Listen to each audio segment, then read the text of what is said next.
All right, YouTube, what we got now? We got our, I keep calling it live scope because that's just the way everybody calls it on the internet, but we've got the ActiveTarget 1 system for the ranch. We got 2 of them.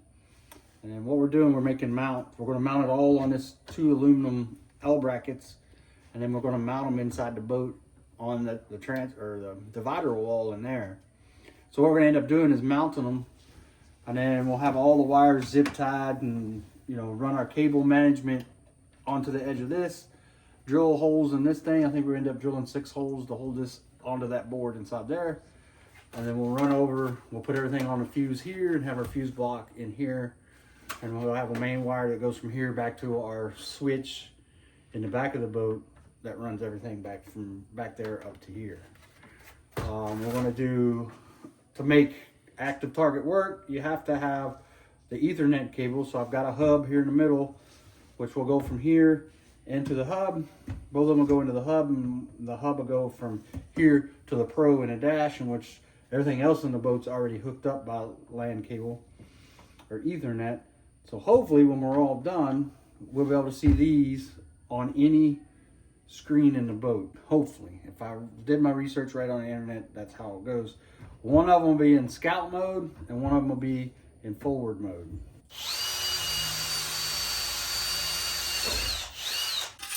Hey, it fits. All right, so what we're using here for the hardware is 1024 nuts, 1024 3/4 screw. And what's cool about the 1024 nut is that when it goes in there, it holds itself. So you don't need a wrench on this side. You can just start screwing it and it holds the nut while you screw it in. And it's all stainless steel hardware. It's an actual locking nylock nut. So what we got to do now is, with our cables, we're mounting this one. We figured out a way to raise the box so our cable management will be a little bit better. So what we're going to do now is we're going to take the screws that we were going to mount it through the boat with and use them as the mounts for this until we find shorter screws. We'll have to go back and buy more screws, but we're going to put a screw, a nut, and a washer. The washer is to spread the load across plastic.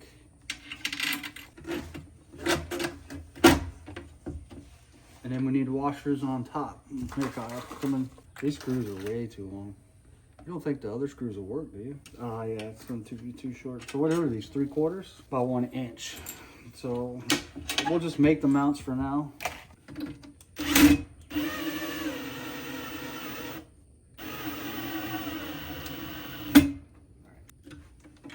Who gets a socket and don't get a ratchet? Kyle does. Go ahead, hold that one. Yeah. It don't have to be super tight. Like I said, you're just screwing it against that plastic. And that thing doesn't weigh much anyway.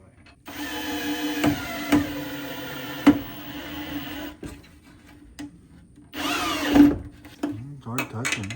I'll just shift it out a little bit. Alright. So to mount these 2 boxes, 1024 by 3/4. To mount this box, we end up using our 1024 1.5 that we're going to use to mount the box to the divider wall in there, or the bracket to the divider wall. And then 1024 nuts fall down inside. They actually fall down inside and hold them, or let me point it here. They fall down inside the actual bracket and hold themselves. So you don't even need a wrench to tighten these up. So now it's pretty sturdy. Pretty solid 1 unit. So now we hook all the cables up and start doing our cable management. We're going to end up drilling holes in the side and using zip ties to route all the wires. Our Ethernet box. So like I said, we'll end up zip tying all these in here. Like this one, I think I'll go this way with it because it forces it down, puts a less of a bend in it, and go this way. And then we'll bring the other one this way. And can't you shorten these? We could shorten them once we get it mounted. We could shorten them right at the box. But coming off of this, we want to make sure that at least they're zip tied to the end at full length. Because you still got to come back with the transducer wire. The other thing, and this is what you guys on the internet can help me. Do you know anybody that makes these any shorter? Because as you can tell, I only need a foot. This one won't even have to be a foot. It only has to go from here to here and here to here. And then the long wire can go out and up to the console. So this thing is the shortest you can buy. Is 1 meter, 1.5 meters, something that's 6 feet long. Or if anybody can get me the yellow end connectors and pins, I can make my own. I can shorten these up myself. Yeah, this is the shortest I can get off the internet. And it only needs to be that long. ActiveTarget, and network, Ethernet, port, hub, whatever you want to call it. We have, I know everybody doesn't like the zip ties, but we got these zip tied into place because it's just the easiest way to do it. We got power and Ethernet cable that goes out. It'll go out to the Pro. These connect straight to the port, and then once this goes out to the Pro, then we can share it to the Elite FS up front. Now what we might end up doing is I got another Elite, and I've been watching videos on, since you can't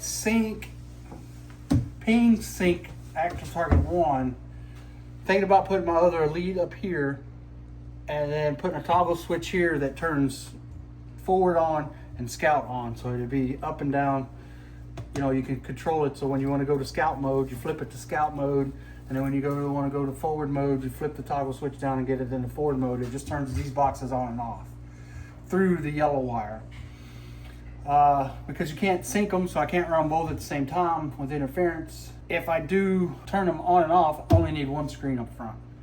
If I put both screens in it, then I can run them both at the same time. You just stop sonar on the one that you really want to fish with, or you just run them and deal with the interference. There's multiple things to do. But what we're going to do today, and boy, it's colder than a well digger's ass out here today. We're really working slow. What we got to do today is mount this into the boat, and grab the camera. And then where we're going to mount it, there's a divider board in the center that divides the deck. The rod lockers, there's a board that runs right down here. So we're going to stick it up underneath this ledge and inside. So I don't know how much video we'll be able to give you guys of that process. What I'll probably end up doing is mounting it, taking a video with Kyle's head's not in there, because we got to mount it and go in and try to drill these holes without fucking shit up. We already have this hole drilled, so we're going to mount this so we can use it as a pivot and determine where we're at, because we got our seat bracket in here, and Kyle's big head said that when he was in there that we can raise this up and it won't hit the bolts on the seat bracket. So we'll try to keep things from rubbing and bouncing around in there, because we still got to run the transducer cables up and through here somehow and get them over in here, because that's the only cables that are not hooked up yet is the transducers. So we're going to turn you guys off. We're going to get this mounted. We'll take pictures and videos after it's mounted. I don't know if y'all can see what Kyle's doing, but he's upside down on his head.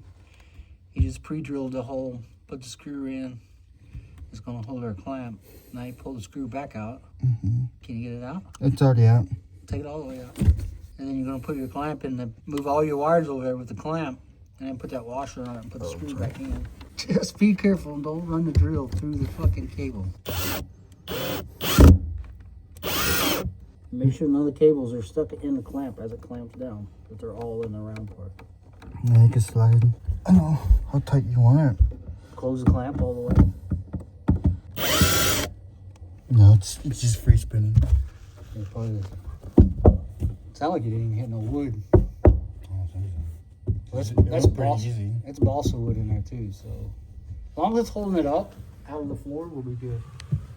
All right, so this is where our fuse box is going to go for these network, or for the network and the two active targets. They'll come down and get knocked in here, obviously, run your fuses, and then I'll have 3 more places to run fuses, or 3 more electronics on this side. But right now, we'll run a main wire from the battery to here off of our main switch in the back. The network box will get the yellow and the red hooked together, and then the active target boxes will get just the red wire here. And then we're going to run the yellow wire up along here and go all the way to the front to a switch, a 2-pole switch. All right, so this will get the red, like I said, the red wire get hooked here. Black wire go to ground, and blue wire shield those off. Because I don't think you can, I mean, we can hook them together, but I don't think it's going to do anything as far as ping sync.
All right, see if I can do this and keep my fat head out of the way.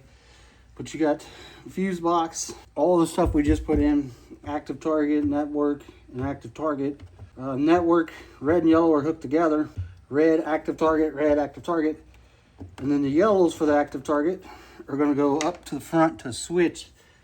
Since I only have one screen up front, and you can't ping sync the ActiveTarget 1, it'll get turned on by switch up there, the forward or scout mode. There's the boxes all mounted.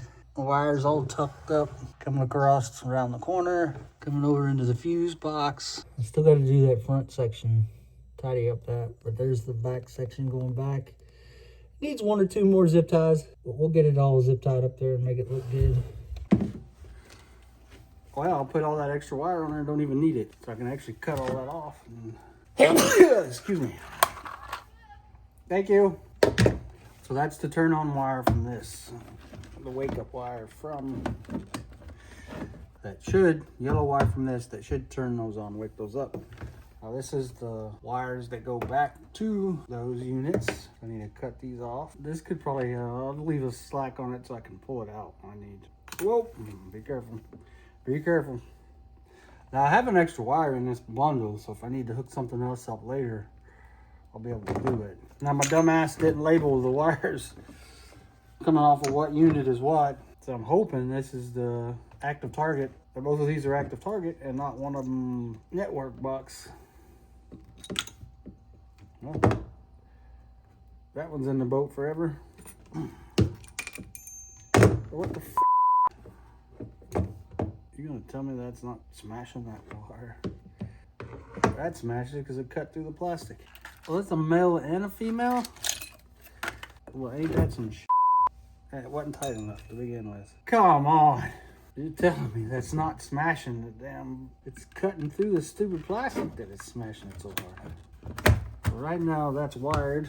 Got to create the positive wire to run from the battery to the new fuse box, and then the ground from the actual parts back to the battery, and then hook up the LAN cable to the Pro on the console. Well, man, this boat is really kicking my ass. I don't know what day this is. Yesterday, I fell off the boat. Went to hook up one of the transducers, and I bent a pin. So now the whole rack has to come out. Kyle's already down in there pulling clamps out, getting ready for us to unbolt the rack and pull it over. Hopefully we can pull it over enough through the door that I can straighten the pin out and put the transducer on. And then at that point, we can start troubleshooting. Well, I wouldn't even say troubleshooting. We can start putting it together and testing her out. Like I said, we're going to be pulling this thing back out somewhat just to get to the bent pin and then put it all back in. Finish running all the wires. Been watching a lot of YouTube videos that tells me that since I have the hub, hook every display to the hub instead of trying to daisy chain all the displays like I have them now because I didn't have the hub. Because to get the ActiveTarget to work on the front, the way I have it daisy changed to the rear, that Pro on a dash has to be turned on before the lead FS up front will even see the ActiveTargets. But if I run the network cable straight into the network box where the actual ActiveTargets are hooked up, then it'll see those targets without anything else being turned on the boat, which is a plus. So when you're out fishing and you pull up to a spot, you can turn off console units. What do you say? Just run the front one to save battery life. So that's what we're going into today. Hopefully we can have this done in about an hour. And maybe if it ain't raining by then, we can go throw it on the lake and see what it looks like. How many's in it? 4 on the bottom, 1 on top? 3 on bottom, 2 on top, ain't it? Oh, no. You're over there with your head in the hole. Yeah, I see 3 on the bottom, so I was saying 3 on top too. I don't know if we put 3 on the top. I don't know. I think 3 on the bottom, 2 on top. Go ahead. The right way? On the bottom one? It just stopped. It's about to try to rip my hand off. Go. You gonna pull it out? I think that one's messed up. Why does nothing go simple for us, Kyle? I'm stuck. Gonna have to cut it, I guess. Stuck on the fiberglass? No, it's stuck in the nut. I just hope they all do. All right, go to the next one back.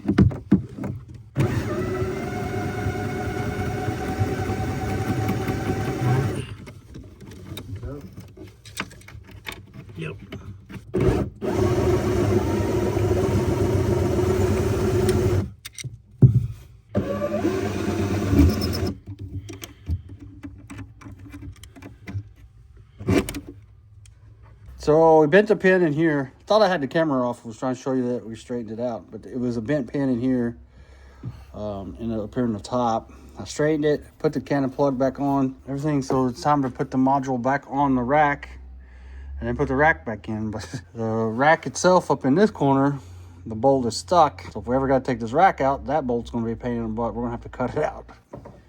All right, we got to get this console cover off. This windscreen, we made this. If you'll watch the video, you can see where we made it. Is we're going to take everything, all my 2 Pros, my Elite, and we're going to run them straight to the box down there, because if you got them all daisy chained together, these have to be, one of these has to be on for the Elite to see the boxes, because we have them daisy chained. If you run them straight to the box, then you can have an individual, you can just have that one on over there and see the boxes, or just this one to see the box, or just that one to see the boxes. That way they're all independent from they're independently connected to the network box, which your ActiveTarget boxes have to be plugged directly into the network box. That's the only way to get signal out, or directly to a head unit, which I don't want to do that, because then that limits it just to that head unit. So we're going to be cutting these wires loose, pulling them all back through with all the network cables, put them in the bottom, and hook them up down there. We might leave the 2 Pros connected here, leave the 2 Pros connected to themselves, and go that way. But as far as everything, every box will actually plug itself down there. Oh, well, YouTube, this thing is getting nuts. We cannot get this thing to cooperate. Our battery just ran dead, but we're trying to figure out how to get these things to label them, so when I turn one off, turn the other one on, we know what box we're on. Now, I'm not knowing certain if both boxes have to be on at the same time to do all this labeling. Networking, we've got everything hooked to the network box, and it just doesn't seem to be working. One source could see it, but the other source can't see it, and it just, I don't know if maybe it was a dead battery that's causing the whole thing.